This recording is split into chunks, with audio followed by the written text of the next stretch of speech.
channel. My name is Jenny. I'm here today to give you my September TBR. I think the last few TBRs I've been talking about have explained the fact that my reading time is much less than I normally have. Just very busy life around reading going on. You can see all my things here piled up for going to the artist residency that I'm starting on Tuesday. So I really don't know what September will hold for me in terms of how much I can read, but I went kind of light on myself just to make sure that I didn't feel overwhelmed by any of the books that I was reading this month. Okay, so on audio, I am listening to Second Place by Rachel Cusk. This is a novel that she wrote, and it is about a kind of disruptive artist who is invited to go and live with this family in their guest house and the havoc that ensues. I've heard a lot about Rachel Cusk, her essays, but I have not read her as of yet. And so I wanted to, when I saw that this one was available through the Libby app from my library, I decided to give it a try.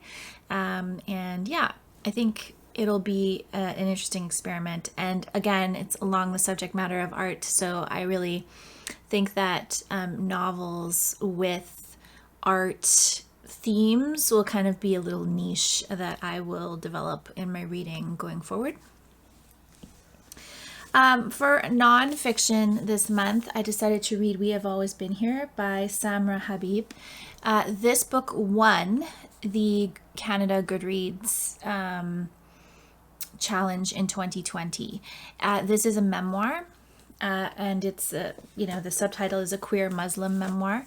And so Samra shares her story, her personal story, coming from Pakistan with her family as a refugee to Canada, and how she navigated the very difficult transitions between having been set up for an arranged marriage and then, realizing she was queer and trying to negotiate that within her family and within her culture of Islam. So yeah, I'm very excited to read this. I had such a great experience with Suzanne by Anaïs Barbeau-Lavalette last month that I decided to read more of the Canada Reads selections.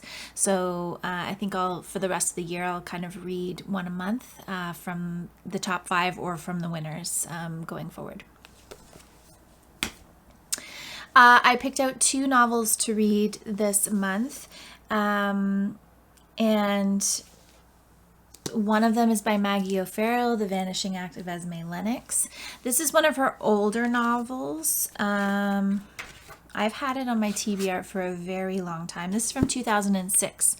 So earlier this year, I read Maggie O'Farrell's I Am, her memoir, about 17 Brushes with Death.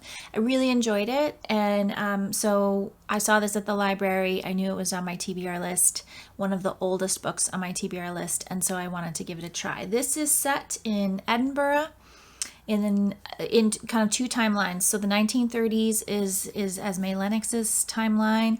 She's kind of the misfit of her family, kind of a problem child. And then I believe there's a future timeline where a descendant of Esme Lennox is living her life unaware of Esme Lennox's existence. And then she is informed and from there uncovers all the secrets that the family has been keeping for all those years. So I love a good family secrets saga. So I'm hoping this one will be really great.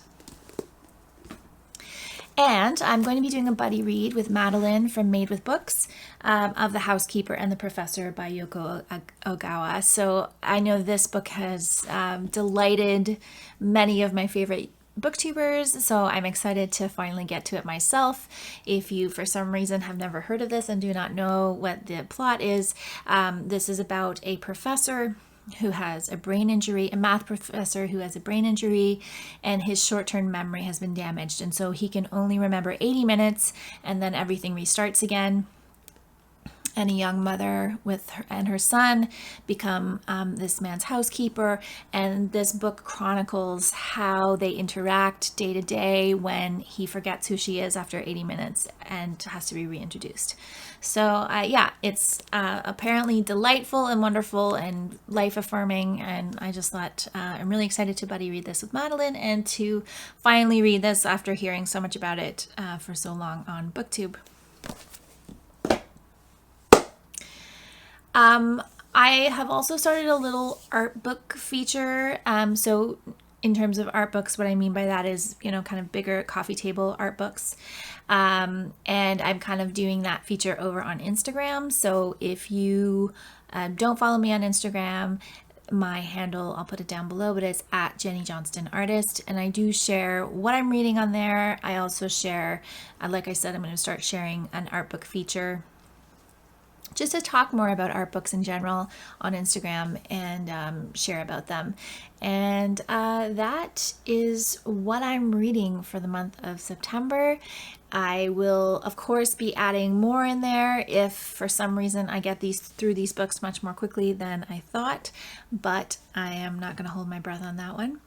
I hope that you have a wonderful reading month for September, and I will be back again soon with another video. Thanks so much for watching.